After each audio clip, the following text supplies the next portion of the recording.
Nah, aplikasi-aplikasi seperti Zoom itu tuh digunakannya untuk presentasi makalahnya seperti pas waktu offline itu atau untuk ceramah dosen aja terus mahasiswa hadir di Zoom itu. Eh, Dua-duanya, Mbak. Ya pertama dosen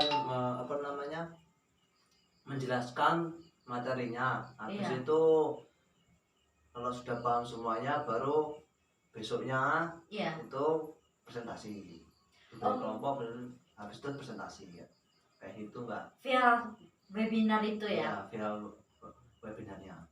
Berarti secara mekanisme sebenarnya hampir sama kayak pas waktu offline itu, cuma yang membedakan kayak sarananya aja ya diubah ke virtual kayak gitu, bener nggak Iya, sih? sarananya aja yang dirubah jadi virtual. Oke, oke. Nah, bro nih eh ngomong-ngomong tentang pandemi ini, Ya. kan kalau secara di media itu kan semua perkuliahan itu kan berubah ke virtual semua dari. Nah, sebenarnya realitas nyatanya nih kalau di kampus Brunner sendiri tuh ada nggak sih sebenarnya kayak ada misal salah satu mata kuliah atau dosen yang sebenarnya juga melakukan offline sebenarnya ada nggak sih? Sepengetahuanku sih ada, Mbak. Kalau menurutku sih ada. Itu untuk apa namanya, semester yang terdahulu, kayak ujian semester lama lah, semester yang kayak semester 7 8 itu kan pasti ada ujian yang nggak bisa divirtualkan lah, apa namanya, nggak bisa virtual, harus tatap muka. Itu ada. Tapi tetap Tetap mematuhi protokol. protokol kesehatan ya, karena itu penting banget Penting juga banget sih. itu sih. Ya. Nah, terus gini, selama pandemi kan semua berubah ke daring ya. Itu Bronor sendiri itu sebagai seorang mahasiswa yang apa ya, merasakan pola kebiasaan dalam belajar kayak gitu tuh, tekanan paling terasa banget apa sih selain rasa malas itu? Tekanan sih nggak ada sih, Mbak, cuman malas itu aja sih kalau aku sih. Kalau lu sendiri tekanan paling malas itu malas. Terus kalau misalkan yang tekanan banyaknya tugas, nah itu menurutku sih enggak sih, sama aja kayak offline. Oh, porsinya tetap Porsinya sama. sama aja. Cuman yang membedakan kalau pas sekarang itu karena daring virtual itu tuh jadi kayak sepi, nggak ada temennya untuk saling diskusi, terus nggak bisa, Susah diskusi ya. iya nggak bisa saling interaksi sehingga kayak harus apa ya, semua harus independen, harus Ya, mandiri sendiri harus kayak mandiri gitu ya. sendiri. Nggak ada apa namanya, diskusi itu susah diskusi.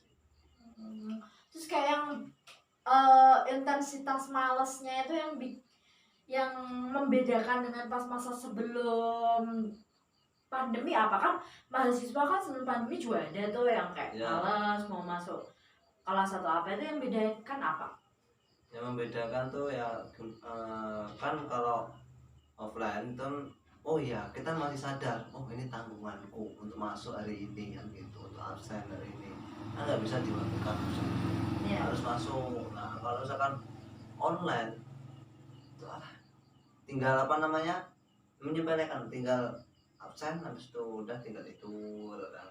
Kadang kan kesan kemasnya, aduh ini masih ada kerjaan ini, apalagi yang mahasiswa yang apa namanya sambil kerja itu kan, udah capek, habis itu udah absen aja kan gitu.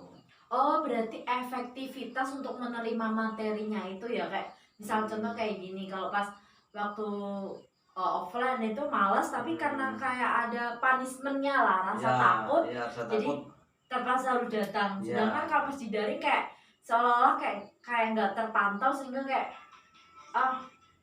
malasan ngerjain ntar lagi, terus belum terganggu kalau misalnya lagi ada kerjaan dan sebagainya gitu ya. Tapi nggak apa namanya, nggak semua begitu sih. Ada lagi yang gini, keadaan kita nggak apa, dosen itu nggak tahu keadaan kita kayak gimana gitu. Misalkan ada masalah, ada masalah apa namanya, kayak ya kita ada masalah sama keluarga lah apa gitu kan, kita nggak tahu anak itu masih down gitu kan, kita nggak tahu, makanya jadi malas gitu. Nah, Oh, jadi kayak psikologi mahasiswa itu jadi kurang terpantau sehingga itu kayak dosen tuh nggak bisa bikin metode yang relevan bisa diterima oleh semua ya mahasiswa sama dengan segala segala macam macam kondisi kondisi psikologisnya psikologisnya kayak gitu ya, ya. Ada nggak kayak sih gitu yang sih. sampai kayak berdampak banget ke mentalnya gitu? Kalau sekarang ini sih nggak ada di kampus gue ini, Belum ada ya. belum ada sih, belum ada yang sampai segitunya. Kalau misalkan entah kalau di kampus lainnya sih pasti ada dong kayak gitu. Iya, soalnya kan kayak di berita juga kan ada yang sampai gara-gara pembelajaran daring yang dia kayak minum racun karena nggak kuat tekanan gitu. Ya itu pasti ada sih, pasti ada di satu kampus pasti ada kayak gitu. Tapi alhamdulillahnya di sini nggak ada. Nggak ada. Terus kayak kapasitas pemberian materi nggak sampai diforsir gitu ya, misalnya terus dikasih tugas ini terus terusnya misal kata nggak diadain presentasi via webinar tapi dikasih tugas terus gitu, nggak ada yang kayak dosen kayak gitu ya. Tergantung dosennya baik juga. Oh, ada berarti ya yang dosen yang kayak memforsir banget tugas tugas tugas tapi nggak pernah pertemuan webinar gitu, ada ya. Kalau aku sih ada, tapi entah itu nggak tahu, aku juga itu benar apa enggaknya saya juga nggak tahu itu. Soalnya itu tergantung dosennya, dari dosen sendiri. Nah, sudah dosennya maunya apa namanya beri tugas numpuk misalnya kalau udah clear nilainya bagus ya nggak apa-apa, not bad dan itu.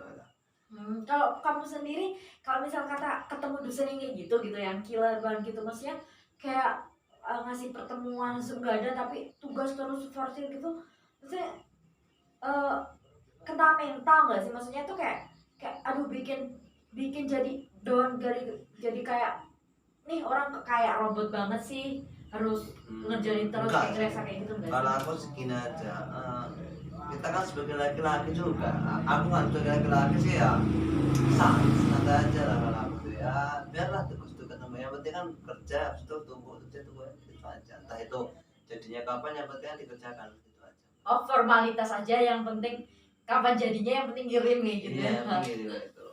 Ya bisa sih, buat yang penting kayak dibikin slow aja deh kayak gitu ya.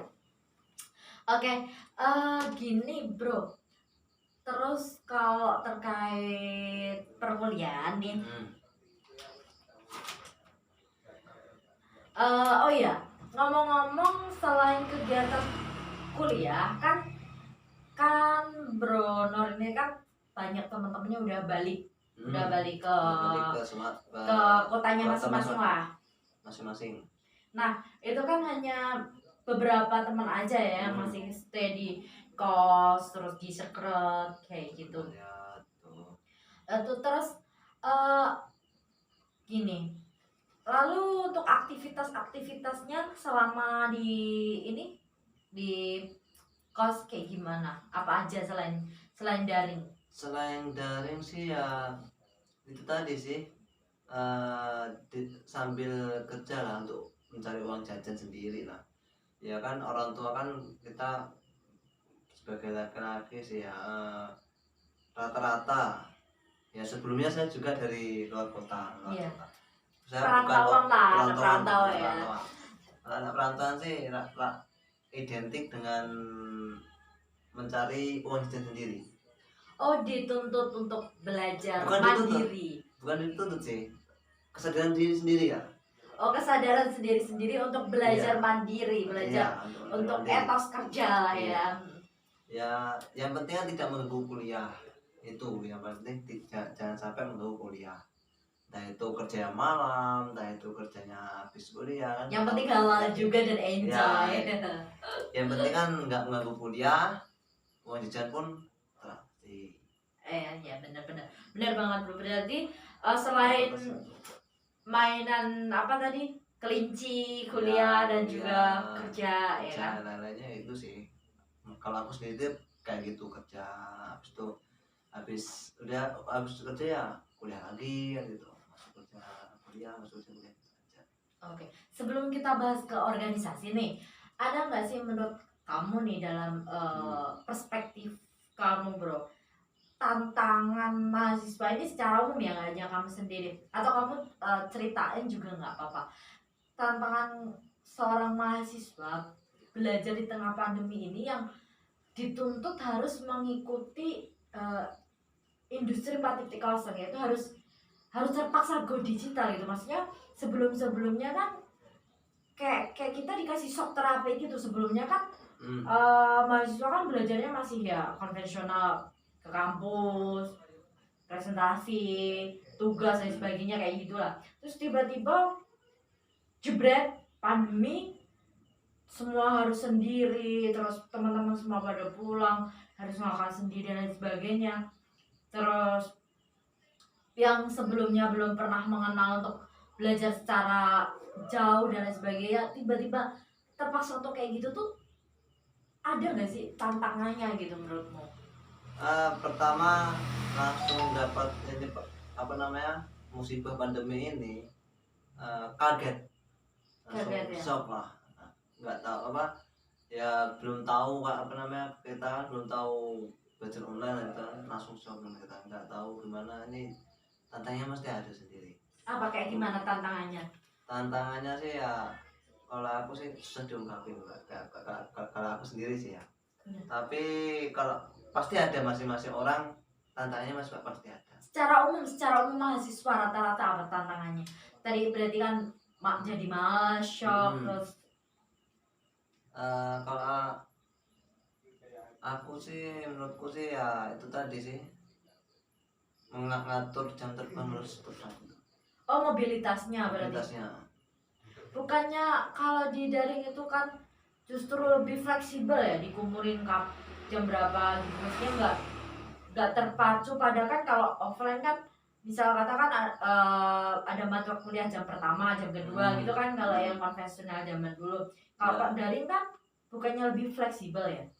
Nah itu kenapa kok aku bisa bilang tergantung jam terbang ya, kesibukannya orang-orang masing-masing itu. Nah tergantung apa namanya, kita nggak tahu misalkan hari ini ada acara ini. Iya. Nah habis itu tabrakan sama jam kuliah, itu yang susah. Oh jadi kayak gitu. Kalau kuliah di daring itu kayak ada faktor eksternal, elemen-elemen eksternal yang kayak gampang bikin apa ya, mengalihkan fokus lah kayak gitu ya. Tapi kalau misalkan yang masih konvensional kan itu udah tepat waktunya, jam segini apa namanya masuk kuliah, jam segini istirahat, itu kan udah tertata rapi gitu kan. Kalau misalkan online kan bisa ambil jam ini kan, kita juga kan susah gitu, nggak terstruktur gitu kan ya. Benar-benar. Oke. Tapi kalau sekarang ini sudah enggak sih, sudah alhamdulillah ya, sudah di apa namanya, sudah kayak apa namanya, kayak offline. Tapi ya itu tadi daring apa namanya, protokol kesehatan. Enggak, bukan apa ya, apa kayak ini lah, kita online aja gitu. Bedanya cuma beda tempat, kita kan online, kalau misalkan offline kan di tempat kampus. Nah, kalau kita di rumah masing-masing gitu aja. Tapi sudah tertata, kayak jam-jam apa namanya, kayak misalkan kayak di kampus jam segini masuk dan jam segini masuk. Kalau di online sekarang sudah bisa gitu. Oh jadi sekarang sudah terjadwal dengan terukur, terjadwal dengan rapi itu. Iya. Berarti semakin ke depan, karena ya pandemi udah lama ini, jadi yang awalnya shock jadi terbiasa kayak gitu ya kan bro? Terbiasa sekarang. Oke, benar-benar. Nah, menurutmu nih, kalau misal kata di 2021 nih belum selesai pandeminya, menurutmu sebagai mahasiswa, supaya kalau kamu sendiri gitu ya, supaya bisa bangkit lagi dari situasi yang kayak gini, apa yang kamu lakukan? Nah, aku lakukan sih tetap jalani aja sembari kita mendapatkan apa namanya celahnya, itu gimana enaknya ntar, gitu aja sih. pasti terus jalani, jangan sampai nggak masuk lah, itu aja. Mengalir gitu ya. Mengalir. Mengalir Aku sih seperti mengalir, air gitu air ya. aja. Jadi kita hidup ini biarkan alam aja lah yang menggiring kayak gitu. Kalau aku sih gitu aja. Filosofi hidup yang apa ya, simple lah Simple. gitu. Nah, aku sih gitu aja sih kalau misalnya kuliah tuh kayak gitu sih. Kalau orang-orang kita bilang kuliah tuh kayak gitu aja. Oke. Masih ada lagi bro, unek-unek mungkin yang mau dibicarain soal perkuliahan nih kayak gimana gitu. Kalau soal perkuliahan sih ya paling ya udah lah, itu aja. Harapan dari pemerintah? Harapan kita ya semoga aja cepat offline lah. Cepet dibeliin offline kayak Cepat gitu. di offline lagi. Kangen sama teman-teman ya. Teman-teman ngumpul gitu. Terus habis itu ya apa namanya? Dulu kan ada yang bilang, aku pengen libur 1 tahun. Ya sekarang itu Dikasih. dikabulkan. Dikasih sama Tuhan malah gabut deh ya. Ya ini ya apa namanya? Diambil hikmahnya aja lah. Ya dulu siapa yang bilang kayak gitu? Ya ini masakan Ada sendiri. temennya atau malah pengalaman bro sendiri? Ya kalau aku sih enggak tahu gitu sih untungnya. Temen deh ya. Temen lah pasti ada temen yang nanya mau libur 1 tahun. Ternyata kan sekarang diberi apa namanya? Diberi libur 1 tahun. Lebih malah, lebih 1 libur tahun. tapi otaknya harus terus mikirin tanggungan karena deadline tugas. Terkadang memang gini bro, sesuatu yang kita minta itu ada orang yang gak mempertimbangkan apa yang dia minta gitu kan. Seharusnya ketika dia berharap apa itu kan memikirkan konsekuensinya apa. Nah terkadang orang-orang yang spontanitas kan kayak pengennya gini, pas udah dikasih justru malah galau kayak gitu kan. Iya, sekarang nambah, aduh aku minta offline alah, bullshit rasakan dulu ini kataku. Aduh, itulah lucunya apa ya, harapan-harapan seorang manusia itu. Oke bro, selain sebagai mahasiswa kuliah terus juga sambil kerja gitu kan, bro sendiri juga aktif berorganisasi ya sebagai anggota organisasi, bener ya? Kalau aku sih semi aktif. Oh semi aktif lah. Kok semi gimana sih maksudnya? Semi aktif tuh ya kadang kita ikut apa, ikut ngumpul dalam organisasi. Iya.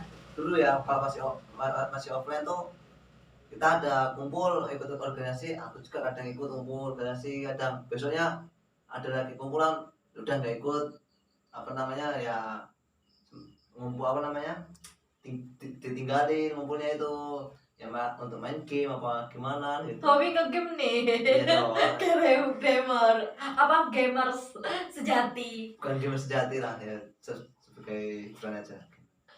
Nah berarti kan kurang memprioritaskan organisasinya itu, tapi tetap dijalani. Nah itu apa sih motifnya? Maksudnya kan kadang orang kan terjun ke organisasi karena dia benar-benar prioritaskan yang pengen idealismenya kayak gitu. Nah kalau bro sendiri kan katanya tadi semi, berarti kan kurang prioritaskan. Terus motifnya tetap mempertahankan jadi kader organisasi apa? Kalau aku sih biar tahu gimana apa namanya melihat pemimpin, orang dididik pemimpin itu kayak gimana. Oh belajar jadi pemimpin atau pengen melihat seorang senior yang jadi pemimpin itu sikapnya gimana, atau pengen belajar menjadi pemimpin? Gimana ya, susah sih untuk diungkapkan itu sih.